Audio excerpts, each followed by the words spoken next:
You're watching Local Edition from San Diego County. I'm Brad Pomerance. We're joined today by Rudy Ramirez. He is a candidate for the City Council in Chula Vista.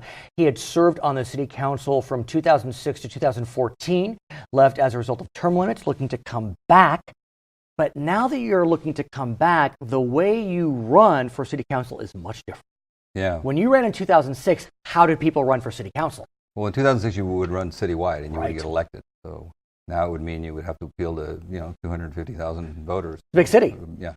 Second largest city in the county. Second largest. This time in 2016, 10 years after you won, how are you running?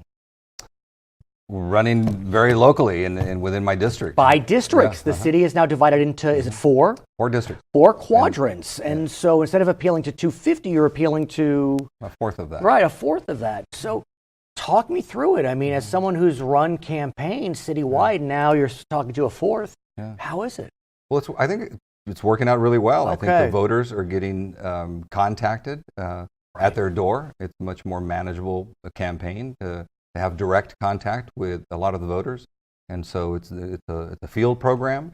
And I think the voters are benefiting from the ability to meet their candidate face to face, ask them questions, ask them about their history and their work in the community. So I think it's working well. It's district elections is something that I helped bring about when I was in office. This was something that was very important to me. The city was getting so large. Why? I mean, we know that California has its Voters' Rights Act, the Voting Rights Act of 2001, which essentially all but requires these district elections.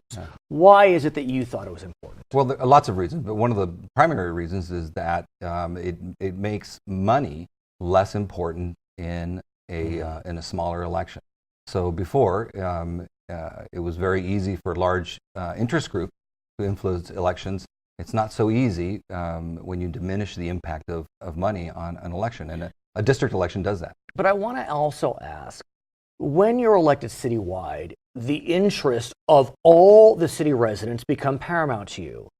When you're elected by district, one could envision a scenario whereby you're so parochial about your quarter that you could create some competition for funds or competition for what projects, whatever it may mean. So how do you create kind of a win-win where you still get districts, but you're not siloed? Well, I think that everybody who runs for office is going to have to think in the interest of the entire city. But of course, you will have that pressure to do well in your own district. I think that we're going to see how that plays out. This is well stated. The first right? Who knows? We're going to see how it plays out. But it's certainly something that will happen. I think that it's not such a bad thing to have people advocating for their community and their neighborhoods. And one area where this could rear is on the question of land use. You are running in a district which covers significant portions of southwest Chula Vista, which, as I understand it, some believe has gotten, I don't know, pulled the short stick when it comes to certain land use decisions. Is that fair? That's absolutely fair. Yeah. To explain, give us a sense of what you see in Southwest and how you hope to give Southwest a better edge as the solely elected councilman from that region. Yeah, well, in Southwest Chula Vista, large parts of Southwest Chula Vista were part of the county. It was annexed in 1986. And so they're older neighborhoods, missing a lot of infrastructure. And so, socially, economically, it's socioeconomic, right? It's a challenged environmental justice community, and so people want to dump on Southwest Chula Vista, which I think is literally and metaphorically. Exactly, right. and so it's I think it's important that a district representative be equipped, who has the experience to be able to combat that. And intellectually, I get it. But you'll be the only one that's fighting for Southwest. The other 3 won't have to worry about it, arguably, or not. I mean, talk me through it. Well, I think that they'll all have to think about the city-wide issues and balance that. But certainly, you're going to want people that are capable and able to negotiate and work for the benefit of their district. And so I think that. It's one of the reasons I think that an experienced person is important to the Southwest Chula Vista have, so that we're able to fight that fight, put up a good fight. Let's talk about Southwest and the city in general and the need for certain resources. I'm aware that there's a sense that police and fire not responding as quickly as some would like. There's a sense that there may be some revenue shortfalls. And some residents have decided that one way to address that would be through a local sales tax measure known as Measure P. A half cent, 10 years, needs a majority vote. I would be remiss if I didn't mention the entire county is voting on a sales tax increase for transportation. A half cent over 40 years, that needs 2/3. What do you think about Measure P? Well, I've been opposed to the measure because I think that there are other ways that we need to make our community more sustainable in Chula Vista.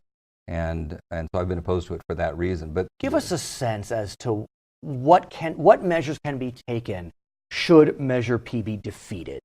What we should be doing, and we should have been doing for a long, long time now, is working to make our retail more successful in Chula Vista. If more people shopped in Chula Vista, the amount of revenue the city would receive just from the sales tax would equal what they're looking for now in the sales tax.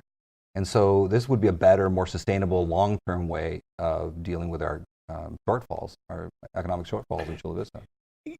Do you feel as if the environment is ripe to create that type of economic activity?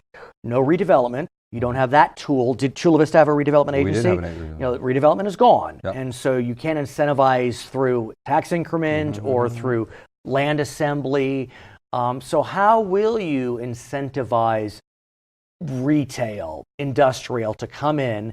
I guess industrial not so much for sales tax, but otherwise to create more sales tax revenue. Well, one of the most important things is to use our land use authority in Chula Vista. Right, you mentioned that. To be able to allow retail outlets exist where they can be more successful along freeway outlets and in lots of different ways we can help make retail more successful. I would be remiss if I didn't mention that Chula Vista is right at the border. It doesn't go up to the border, but right there. It's a border community. And there's a lot of rhetoric surrounding the border and whether we should create barriers with the border. But let's put that aside for a second to focus on, are there economic development opportunities for Chula Vista because it is a border city?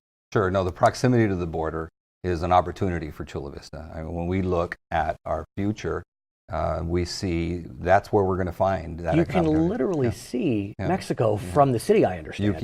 You can. Right. You absolutely can.